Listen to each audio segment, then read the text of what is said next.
Le message de la Bible, globalement, est simple à saisir, mais il y a certains textes qui sont un petit peu plus difficiles que d'autres à comprendre, à saisir et à expliquer aussi.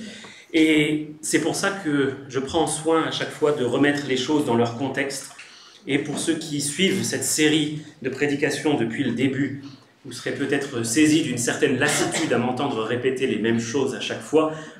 Néanmoins, il me semble que c'est important pour nous aider à bien comprendre de quoi nous parlons ce matin. Donc avant de faire la lecture, il faut savoir que ce texte évoque quelque chose qui est un combat dans la vie de plusieurs chrétiens, mais un combat aussi dans la vie de ceux qui ne connaissent pas le Seigneur. Je ne développe pas maintenant, je le développerai un petit peu après. Et donc pour bien comprendre, il faut rappeler que cette lettre, elle a été écrite à des chrétiens, par un auteur que nous ne connaissons pas, mais que les destinataires, eux, connaissaient bien. Et ces chrétiens, ils avaient cette particularité qu'ils étaient d'origine juive. C'est pour ça que c'est la lettre aux Hébreux. C'était donc des Juifs qui s'étaient convertis à Jésus-Christ. Ils avaient donné leur vie au Seigneur, mais en faisant ce choix dans leur vie, ils acceptaient aussi d'être persécutés par ceux de leurs compatriotes qui ne voulaient pas entendre parler de Jésus. Ils ont été maltraités, ils ont été privés de leurs biens. Et au début, ça allait bien dans leur foi, parce que avec l'énergie des débuts, la flamme du commencement, on est plein de la nouveauté et plein de force, et ça se passe bien. Donc ils ont, nous dit la parole, même accepté avec joie l'enlèvement de leurs biens, parce qu'ils avaient en vue des biens meilleurs et qui durent toujours. Et ça va bien au début, mais quand la persécution dure, quand les privations persistent, quand les maltraitances continuent, eh bien qu'est-ce qui se passe? Si on ne prend pas garde, le découragement s'installe. Et c'est ce qui s'est passé dans la vie de ces chrétiens. Ils ont commencé à être découragés, et au lieu de résister par la foi, ils se sont laissés petit à petit endormir, emportés par la négligence d'abord, par la paresse ensuite, et puis enfin par l'incrédulité, jusqu'au moment où cette lettre a été écrite pour eux, pour les encourager, et en même temps pour les réprimander. Alors, ça peut paraître surprenant d'encourager et de réprimander en même temps, mais c'était nécessaire de les encourager parce que ce qu'ils vivaient était vraiment difficile et qu'ils avaient besoin d'être soutenus et que leur regard soit détourné des choses du monde, des épreuves, pour être tournés vers le Seigneur. Mais en même temps, c'était nécessaire qu'ils soient repris, qu'ils soient corrigés, réprimandés, parce que leur découragement était arrivé à un tel point qu'ils étaient prêts à faire machine arrière. Et pour eux, faire machine arrière, ça voulait dire retourner à leur ancienne religion, à leur vie d'avant, retourner au temple avec les autres pour ne plus être persécutés, retourner à la synagogue, retourner tout simplement au judaïsme et renoncer à la révélation plus grande qu'il y a en Jésus. Alors, en leur écrivant cette lettre, l'auteur il fait deux choses. Il montre Jésus. Il montre Jésus pour que leur regard soit détourné des problèmes, mais aussi pour que, ça c'est la deuxième chose, le deuxième aspect, pour qu'ils voient à quoi ils sont en train de renoncer en faisant marche arrière. Vous voulez retourner au temple, vous voulez retourner à la synagogue, mais si vous faites cela, vous tournez le dos à Jésus. Jésus qui est la plus grande révélation que Dieu ait jamais accordée à l'humanité, et il n'y en aura jamais d'autre. Vous tournez le dos à Jésus qui est plus grand que les anges. Vous avez reçu la loi par des anges, mais Jésus est bien plus grand que les anges. Vous avez reçu la loi aussi par Moïse, mais Jésus est plus grand que Moïse. Vous vous targuez d'être la descendance d'Abraham, mais Jésus est plus grand qu'Abraham. Et les dernières fois, on avait vu qu'il était question de Melchisédek, ce grand sacrificateur, qui était image de Christ. Et de quoi il était question? Il était question de Jésus qui est plus grand que Melchisédek. Et on s'était arrêté la dernière fois avec ce passage qui a été lu tout à l'heure en introduction. Considérez combien est grand celui auquel Abraham a versé la dîme. Il fallait considérer combien il était grand. Et donc dans le texte qu'on va lire ce matin, l'auteur il va continuer sa démonstration, et c'est un peu comme s'il disait au fait, tant qu'on est en train de parler des sacrificateurs, j'ai quelque chose à vous dire. Et nous aurons maintenant la parole de Dieu, donc dans Hébreux 7 à partir du verset 11, et nous allons lire jusqu'au chapitre 8, verset 2. Si donc la perfection avait été possible par le sacerdoce lévitique, car c'est sur ce sacerdoce que repose la loi donnée au peuple, était-il encore nécessaire qu'il paraisse un autre sacrificateur selon l'ordre de Melchisédek, et non selon l'ordre d'Aaron? Car le sacerdoce étant changé, il y a aussi nécessairement un changement de loi. En effet, celui de qui ces choses sont dites appartient à une autre tribu, dont aucun membre n'a fait le service de l'autel. Car il est notoire que notre Seigneur est sorti de Juda, tribu dont Moïse n'a rien dit pour ce qui concerne le sacerdoce. Cela devient plus évident encore quand il paraît un autre sacrificateur à la ressemblance de Melchisédek, institué non d'après la loi d'une ordonnance charnelle, mais selon la puissance d'une vie impérissable. Car ce témoignage lui est rendu: tu es sacrificateur pour toujours, selon l'ordre de Melchisédek.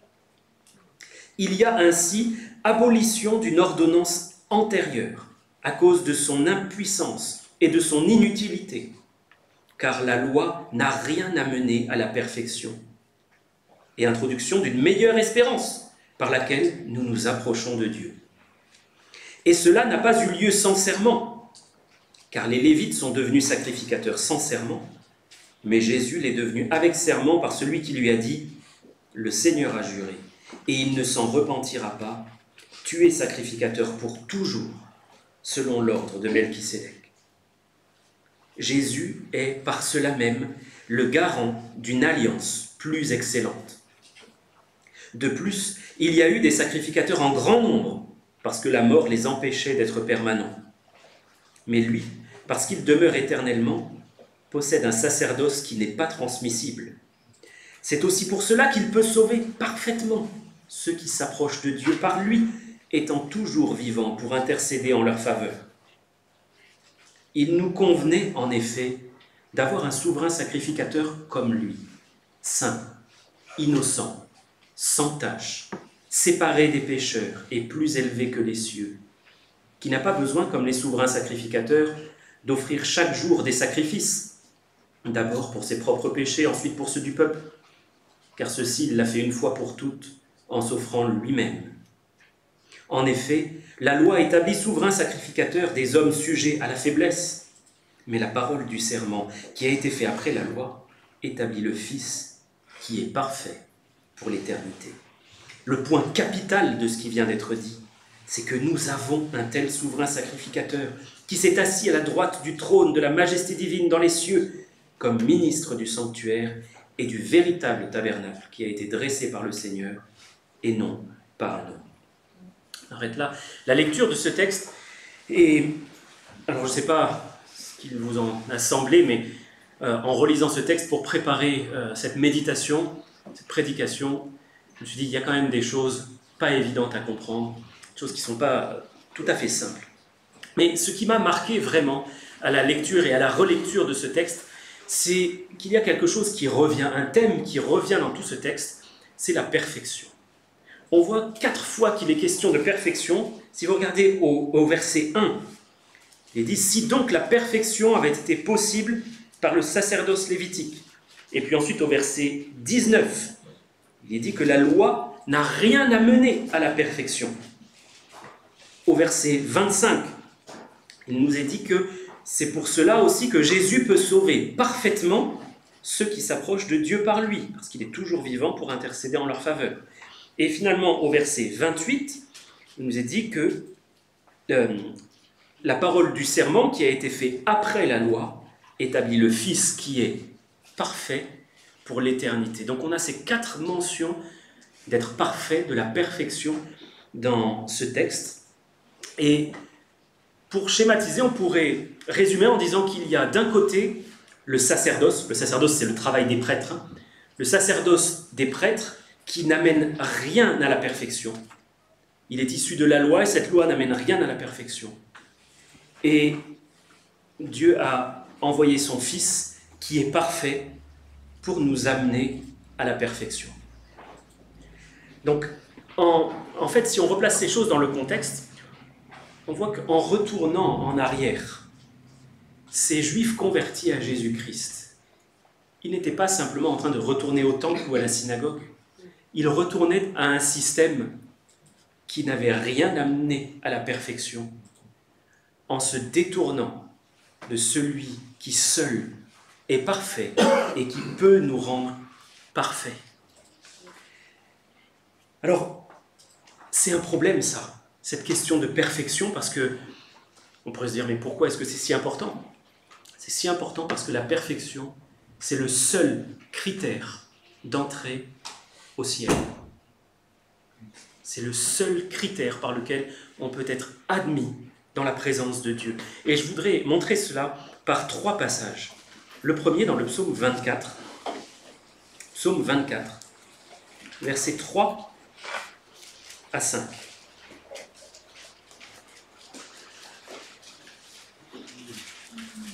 Psaume 24, 3 à 5.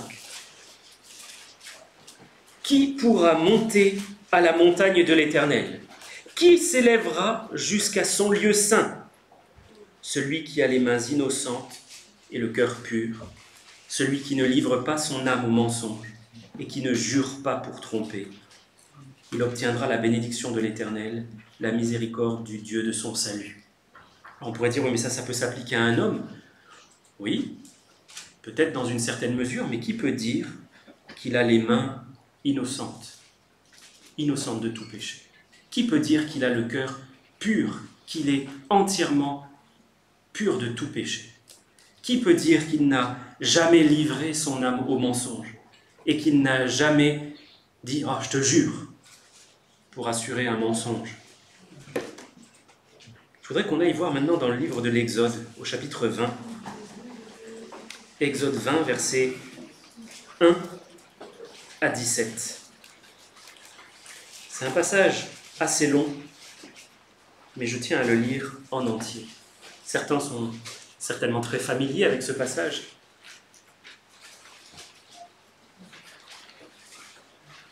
Et dans ce passage, nous avons l'expression parfaite de ce qu'un homme parfait devrait faire et obéir à une morale parfaite.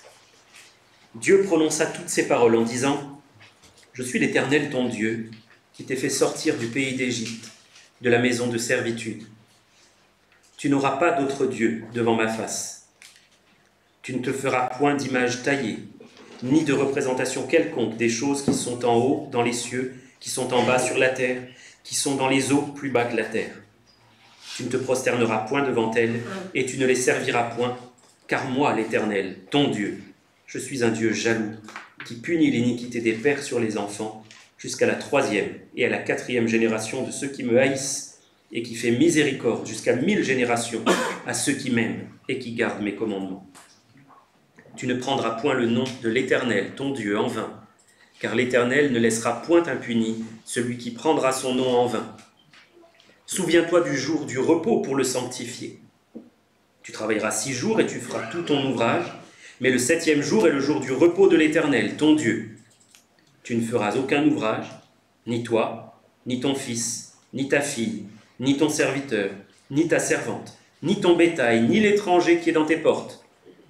Car en 6 jours l'Éternel a fait les cieux, la terre et la mer et tout ce qui y est contenu, et il s'est reposé le 7e jour.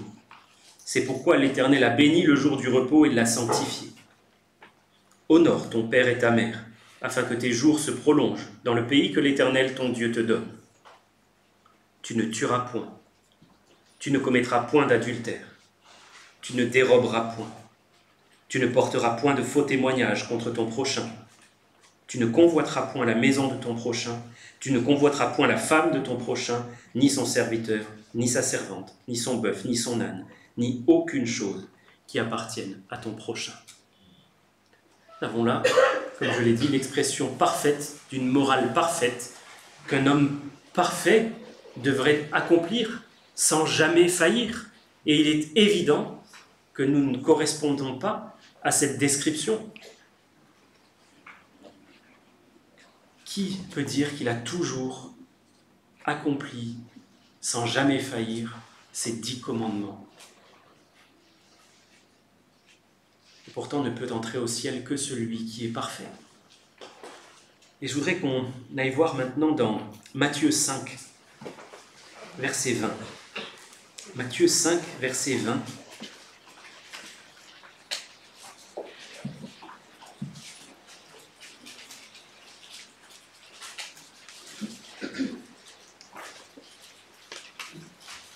Le Seigneur dit à ceux qui le suivent, « Je vous le dis, si votre justice ne surpasse celle des scribes et des pharisiens, vous n'entrerez point dans le royaume des cieux. » Les scribes, les pharisiens, c'était ceux qui étaient les observateurs de la loi de Moïse les plus zélés, ceux qui essayaient de toute leur force d'obéir à tous les commandements de la loi de Moïse.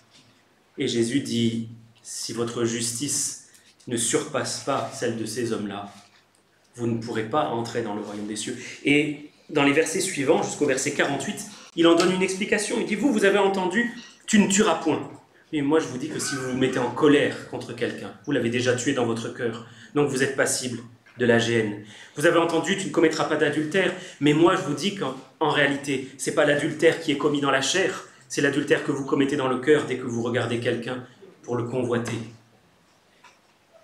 Et si quelqu'un pensait jusqu'ici pouvoir se dire « Oui, moi j'ai respecté les 10 commandements », Jésus peut lui ôter toute prétention simplement en lui disant « Mais n'as-tu jamais commis l'adultère dans ton cœur? Ne t'es-tu jamais mis en colère contre quelqu'un?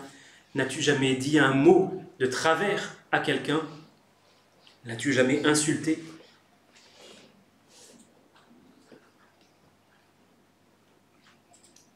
Le critère pour entrer au ciel, c'est donc cette perfection, parce que le prophète Habacuc nous dit que les yeux de l'Éternel sont trop purs pour voir le mal. Et le sacerdoce lévitique, pour revenir à notre texte, c'est-à-dire le travail des prêtres de la tribu de Lévi, ce travail il consistait à offrir des sacrifices, à s'occuper du temple. Ce travail, nous dit la parole de Dieu, il ne peut amener qui que ce soit à la perfection. Il est insuffisant pour nous rendre parfaits et nous permettre d'aller au ciel. Ces sacrifices, nous dit plus tard l'Épître aux Hébreux, ils ne peuvent pas réellement ôter le péché. Alors comment allez-vous faire pour aller au ciel? Comment allez-vous faire? Comment allez-vous faire pour être parfait? Et c'est pour ça que l'auteur présente ici un changement. Il dit, il y a eu un changement, on ne s'attache pas au sacerdoce des Lévites. Ce ne sont plus les prêtres de la tribu de Lévi qui font office d'intermédiaire entre Dieu et les hommes, mais c'est Christ. C'est Christ qui est cet intermédiaire et c'est Christ qui nous rend parfaits, parce que les sacrifices d'animaux ne peuvent pas amener à la perfection, mais le sacrifice de Christ, lui, peut nous rendre parfaits. Et ce que dit l'auteur de cette lettre, c'est que non seulement les sacrifices de l'Ancienne Alliance ne peuvent pas amener à la perfection, mais si vous regardez au verset 19, c'est tout le système même de l'Ancienne Alliance qui n'amène pas à la perfection, parce qu'il est dit que la loi n'a rien amené à la perfection. Elle n'a rien amené. Donc la loi, c'est le système qui régit toute l'Ancienne Alliance, y compris le système des sacrifices. La présence de la tribu de Lévi dans le temple. Il n'amène rien à la perfection. Donc ni le temple, ni les sacrifices, ni la loi ne peuvent être utiles pour nous faire entrer au ciel. Et c'est pour ça que c'était si grave ce que ces chrétiens s'apprêtaient à faire en retournant en arrière. Ils s'apprêtaient à embrasser de nouveau un système dont la parole de Dieu dit qu'il est impuissant et inutile sous ce rapport-là, impuissant et inutile pour amener à la perfection. Alors, vous pouvez vous poser la question et vous dire, mais ok, en quoi est-ce que ça me concerne moi? Parce que il me semble que la majorité d'entre nous ici ne sont pas issus du peuple d'Israël. En quoi est-ce que ça me concerne moi? Mais en réalité, ce que ces chrétiens-là s'apprêtaient à faire, beaucoup de chrétiens le font régulièrement, en se détournant de Christ pour aller vers la loi, pensant que cette loi va les rendre plus libres, meilleurs et finalement parfaits. C'est quelque chose de très fréquent que les chrétiens aillent chercher leur perfectionnement dans l'obéissance à la loi de Moïse. Il y a aussi beaucoup de non-croyants qui pensent que c'est par leur obéissance et leurs bonnes actions qu'ils vont contrebalancer toutes les mauvaises qu'ils ont pu accomplir, et ainsi que cela va peser dans la balance pour les faire rentrer au ciel. Mais les bonnes actions n'effacent pas les mauvaises, jamais. Et c'est pour ça qu'elles ne peuvent pas non plus rendre parfaits. Elles ne peuvent pas nous permettre de rentrer au ciel. Et c'est quelque chose qui est tellement courant dans la pensée des chrétiens que Dieu a inspiré une lettre tout entière à l'apôtre Paul pour régler cette question-là, pour corriger ce problème. Cette lettre, c'est la lettre qui a été écrite aux chrétiens de Galatie, dont on va lire un passage dans Galates, chapitre 3, verset 10. Galates 3, verset 10.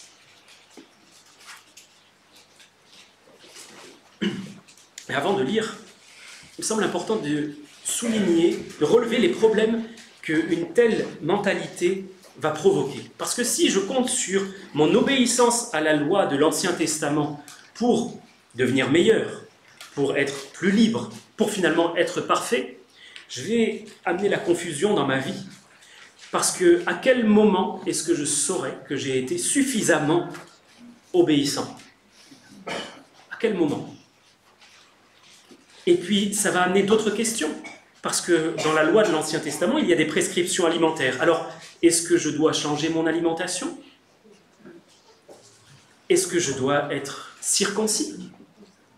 Ces questions-là, elles étaient très présentes dans l'esprit des chrétiens de Galatie, parce que l'apôtre Paul leur a écrit pour leur montrer le sérieux de leur situation, en leur disant « mais là, je voudrais vraiment changer de langage avec vous, parce qu'en vous tournant maintenant vers la loi, au lieu de vous tourner vers l'évangile, vous êtes en train de commettre une abomination, un sacrilège, et même un blasphème. Vous êtes en train d'embrasser un autre évangile, une autre bonne nouvelle. » Et si nous lisons donc ce chapitre 3 et le verset 10, il est écrit que tous ceux qui s'attachent aux œuvres de la loi sont sous la malédiction, car il est écrit « Maudit est quiconque n'observe pas tout ce qui est écrit dans le livre de la loi et ne le met pas en pratique. » Alors c'est clair, c'est radical, c'est « Maudit est quiconque s'attache aux œuvres de la loi ». Et en réalité, lorsque les chrétiens, avec l'idée de vouloir progresser, de devenir plus saints, le font par la loi de Moïse, en cherchant à obéir au commandement de la loi de Moïse, qu'est-ce qu'ils font? Ils font l'exact inverse de ce que Dieu veut et ils se placent sous la malédiction. Pourquoi sous la malédiction? Eh bien, parce que si on décide d'obéir à la loi, il faut obéir à toute la loi. Absolument toute la loi. Parce que celui qui désobéit à un seul commandement a enfreint toute la loi. Et il a offensé, surtout, le législateur, celui qui a donné cette loi.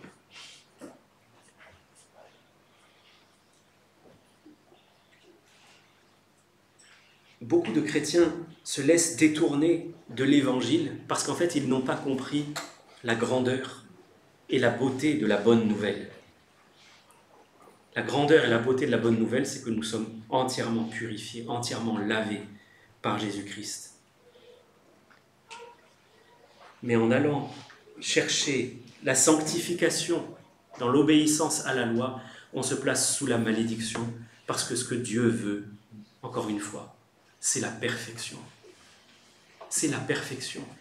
Et je me rends compte que quand j'essaye d'obéir d'un côté, je désobéis de l'autre. Et que j'ai beau faire tous mes efforts, je n'arrive pas à être parfaitement obéissant.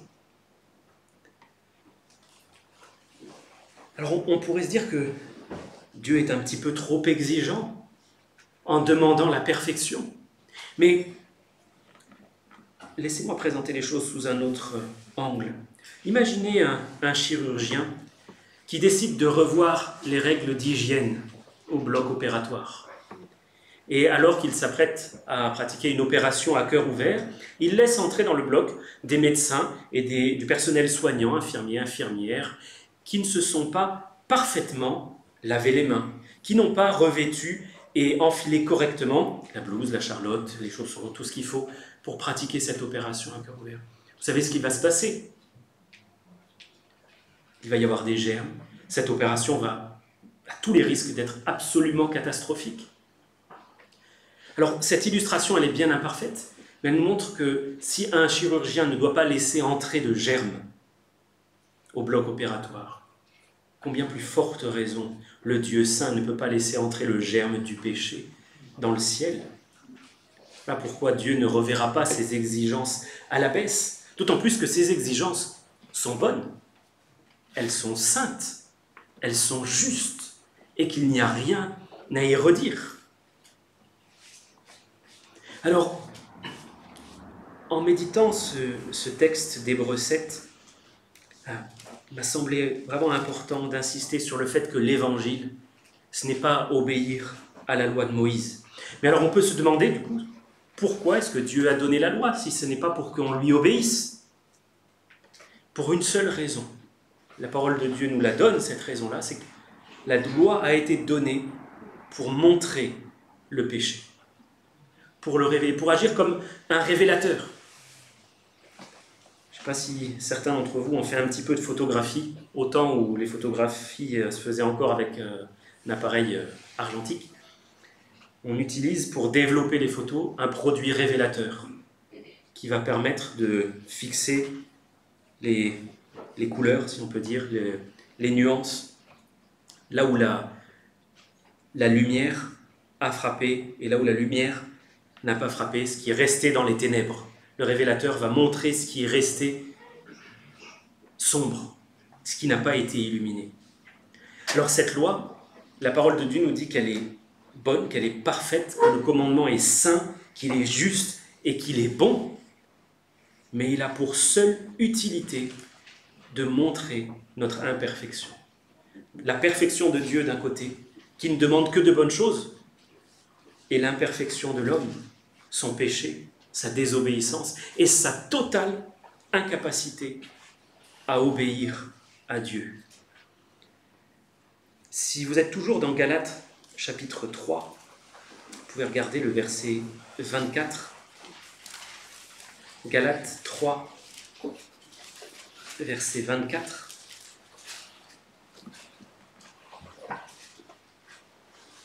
Il dit que la loi a été comme un précepteur ou un pédagogue ou un instructeur pour nous conduire à Christ, afin que nous soyons justifiés par la loi. Parce que quand je lis la loi, je vois ce que Dieu demande. Il demande la perfection. Et moi, je ne suis pas parfait, j'ai péché dans tel domaine, tel domaine, tel domaine, tel domaine. Pour ne pas dire dans tous les domaines. Et qu'est-ce qu'il me reste sinon implorer la miséricorde de ce Dieu si saint qui ne peut pas m'accepter dans son ciel parce que je ne suis pas parfait.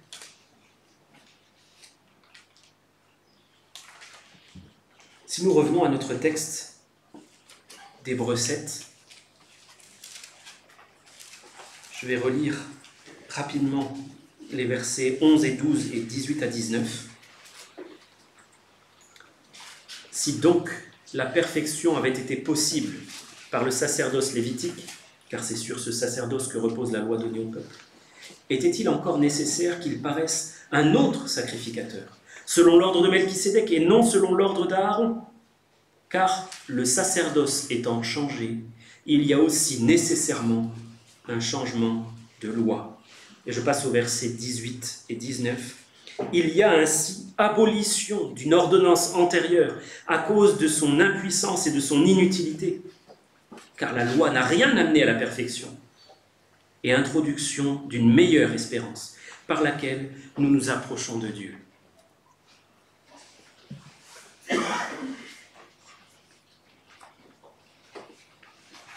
Sur quoi est-ce que vous comptez donc pour vous rendre parfait devant Dieu? Est-ce que vous avez compté jusqu'ici sur votre obéissance? Sur votre respect des commandements de Dieu? Sur le fait que vous venez régulièrement à l'église, qui est une forme d'obéissance? Sur le fait que vous lisez toujours, tous les jours, la parole de Dieu, que vous priez tous les jours? Ces choses-là sont de bonnes choses, venir à l'église, prier, lire la parole. Mais elles ne rendent pas parfait. Si vous avez compté là-dessus, vous avez en quelque sorte fait comme ces Hébreux qui voulaient retourner à l'ancienne alliance, au lieu de contempler celui qui est plus grand, Jésus. Et justement parce que l'alliance de la loi, elle ne peut pas rendre parfait, parce qu'elle est impuissante et inutile pour faire cela, Dieu a introduit, nous dit la parole, une meilleure espérance par laquelle nous nous approchons de Dieu. Une meilleure espérance par laquelle nous nous approchons de Dieu. Donc d'un côté, il y a le système de l'ancienne alliance, les prêtres, les sacrifices, la loi, le temple, qui ne peuvent pas rendre parfait. Et de l'autre côté, il n'y a pas un système, il y a une personne.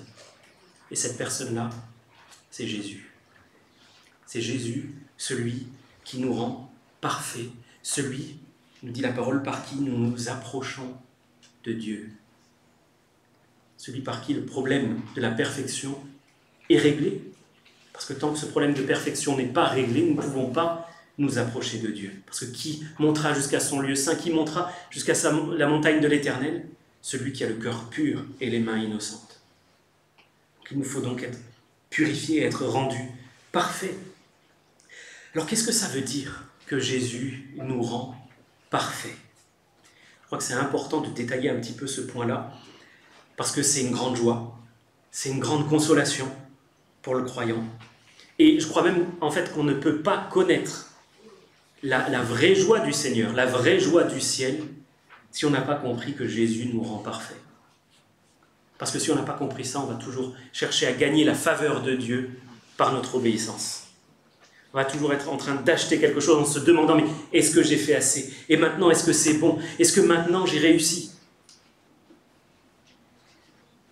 Tandis que par Christ, nous avons cette certitude d'être rendus parfaits.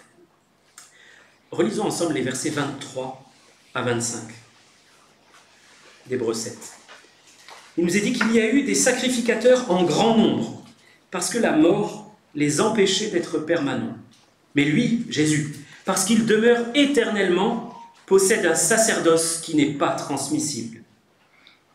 C'est aussi pour cela qu'il peut sauver parfaitement ceux qui s'approchent de Dieu par lui, étant toujours vivants pour intercéder en leur faveur. Ce que nous dit ce texte, c'est que des sacrificateurs, des prêtres, il y en a eu beaucoup, et qu'ils sont tous morts. Replaçons-nous un instant dans la peau d'un Israélite qui vivait à ce temps-là et qui devait donc offrir des sacrifices pour le pardon de ses péchés. Cet Israélite, il n'avait pas le droit d'entrer réellement dans l'enceinte du temple. Il devait amener un animal au prêtre et avoir confiance que le prêtre allait faire correctement son travail, respecter à la lettre toutes les ordonnances concernant la mise à mort de l'animal, son dépeçage, brûler exactement les bonnes parties de l'animal, parce que c'était quand même assez compliqué, et que le sang allait être porté au bon endroit. Il devait faire confiance au prêtre. Il devait faire confiance aussi dans la valeur du sacrifice, que l'animal était suffisant. Et certains prêtres, certains sacrificateurs ont pris leur rôle très au sérieux, étaient très scrupuleux, et ils faisaient vraiment attention à respecter la loi de l'Éternel. Mais certains, nous dit la parole, ont été complètement négligents et n'avaient absolument rien à faire de tout cela. Par contre, Jésus, lui, son office ne cesse jamais. Il ne prend jamais de repos. Il n'a pas un jour off. Il est toujours sacrificateur. Toujours. Et le sacrifice qu'il présente lui-même est toujours valable. Il a été offert dans les règles. Il a parfaitement plu à Dieu qu'il l'a ressuscité d'entre les morts.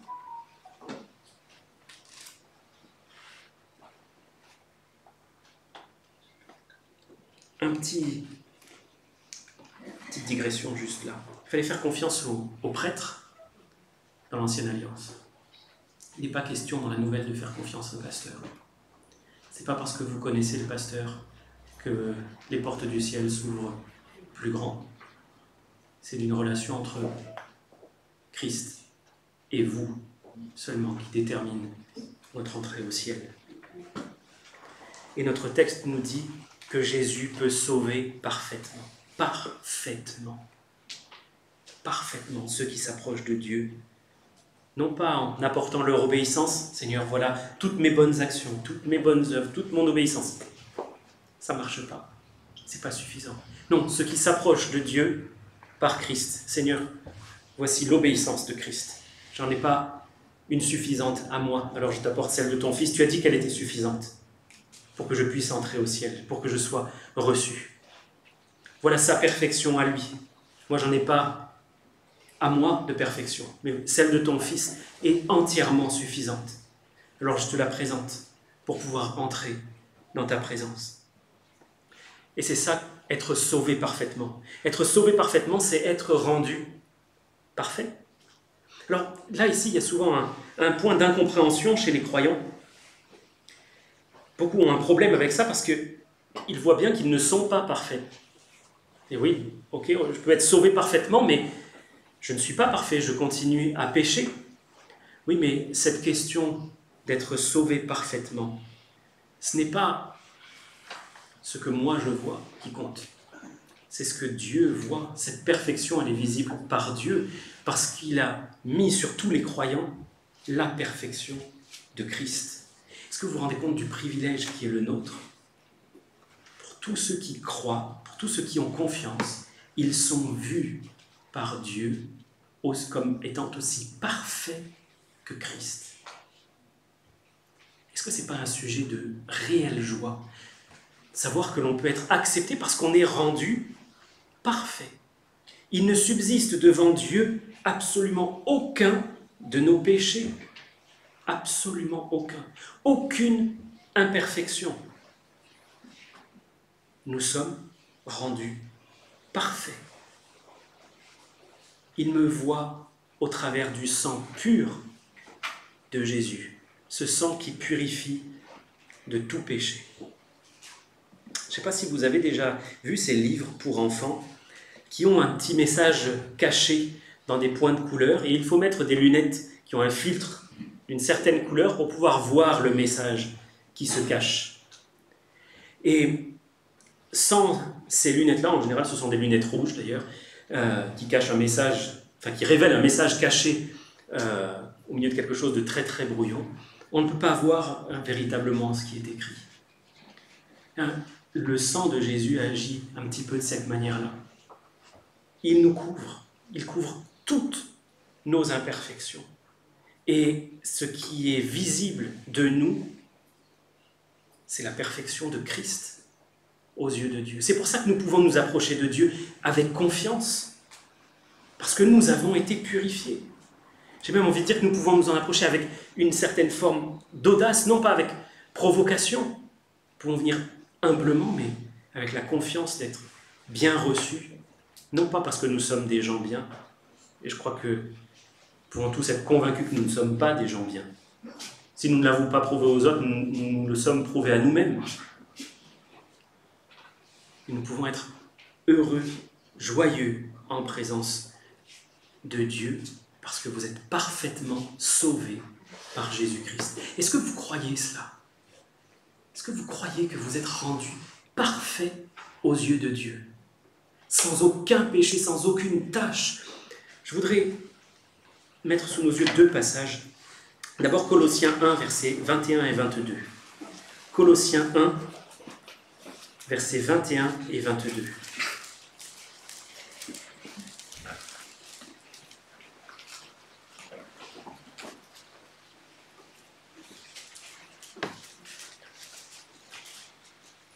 Vous, qui étiez autrefois étrangers et ennemis par vos pensées et par vos mauvaises œuvres, il vous a maintenant réconciliés par sa mort dans le corps de sa chair, pour vous faire paraître devant lui saint, sans défaut et sans reproche.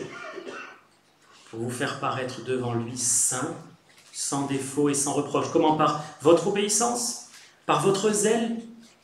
Non, par sa mort dans le corps de sa chair, par ce qu'il a accompli lui. Et si vous voulez encore regarder dans 1 Corinthiens 6, verset 11, 1 Corinthiens 6, verset 11. Bon, je vais même lire à partir de la fin du verset 9, 9 à 11. Ne savez-vous pas que les injustes n'hériteront point le royaume de Dieu? Ne vous y trompez pas. Ni les débauchés, ni les idolâtres, ni les adultères, ni les efféminés, ni les homosexuels, ni les voleurs, ni les cupides, ni les ivrognes, ni les outrageux, ni les ravisseurs n'hériteront le royaume de Dieu. Et c'est là ce que vous étiez, quelques-uns d'entre vous. Mais vous avez été lavés, mais vous avez été sanctifiés, mais vous avez été justifiés au nom du Seigneur Jésus-Christ et par l'Esprit de notre Dieu. Nous pouvons, d'une manière ou d'une autre, nous rattacher à l'un de ces qualificatifs, débauchés, idolâtres, adultères, efféminés, etc., etc. Mais, et ça c'est le mais de la grâce, le mais que nous ne méritons pas, mais par lui, parce que nous avons simplement eu confiance en ce qu'il a fait, nous avons été lavés, sanctifiés, justifiés. Vous vous rendez compte, sanctifiés, nous avons été rendus saints. C'est ça que ça veut dire, saints.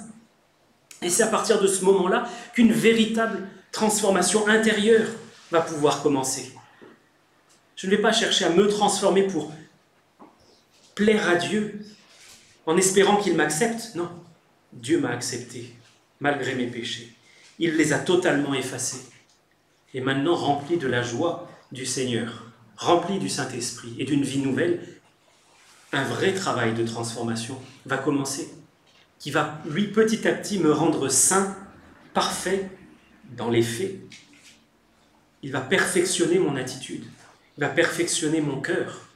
Mais là encore, même si mon concours est nécessaire, même si la parole de Dieu dit que nous avons des efforts à faire, tous nos efforts à faire pour ajouter à notre foi l'amour et tout un tas d'autres vertus, que nous dit Philippiens, chapitre 1, verset 6.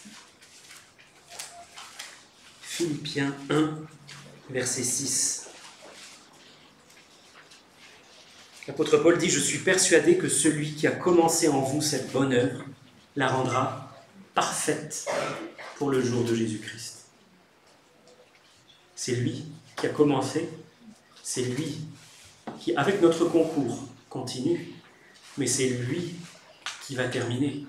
Et s'il arrivait que l'un d'entre nous passe dans l'éternité dès maintenant, s'il a placé sa foi dans le Seigneur Jésus-Christ, il est dès aujourd'hui sans défaut, sans reproche devant Dieu, et sa nature même, son être tout entier, en passant dans l'éternité, sera entièrement lavé de tout péché, et il sera totalement libre du péché. Alors, je termine avec une question. À quelle alliance est-ce que vous avez souscrit? Quel est le contrat que vous avez signé pour être rendu parfait? Est-ce que c'est le contrat qui dit « fais ceci, fais cela, obéis à tel et tel commandement » ou est-ce que c'est celui qui dit « je te donne la perfection », le contrat de la nouvelle alliance, et je te rends saint, je te rends pur, je te rends parfait? Quel est le contrat que vous avez signé? Est-ce que c'est celui de votre obéissance? Ou c'est celui par lequel vous acceptez d'être rendu juste par l'obéissance d'un autre? Qu'on puisse garder cette question dans nos cœurs et qu'on puisse aussi y répondre sincèrement devant Dieu, ayant accepté le Fils. On va prier. Seigneur, tu es celui qui a une vie impérissable, celui qui peut sauver parfaitement ceux qui s'approchent de Dieu par toi. Tu es la porte par laquelle entrent les brebis pour être sauvés. Tu es le chemin, la vérité, la vie. On ne vient au Père que par toi. Seigneur, merci parce que tu nous rends parfaits. Et je sais, Seigneur, que dans ma nature, je continue à pécher. Mais je m'émerveille, Seigneur, de ce que tous mes péchés ont été ôtés à tes yeux. tous mes péchés ont été expiés, qu'il n'en reste aucun parce que tu nous as fait grâce pour toutes nos offenses. Je me réjouis, Seigneur, parce que tu nous as ouvert une route nouvelle, vivante, pour nous approcher de toi avec confiance. Donne-nous de nous saisir par la foi de cela et de ne pas en douter. Seigneur, assure-nous encore de l'Évangile, de la simplicité de l'Évangile. Au nom du Seigneur Jésus-Christ. Amen. Oui.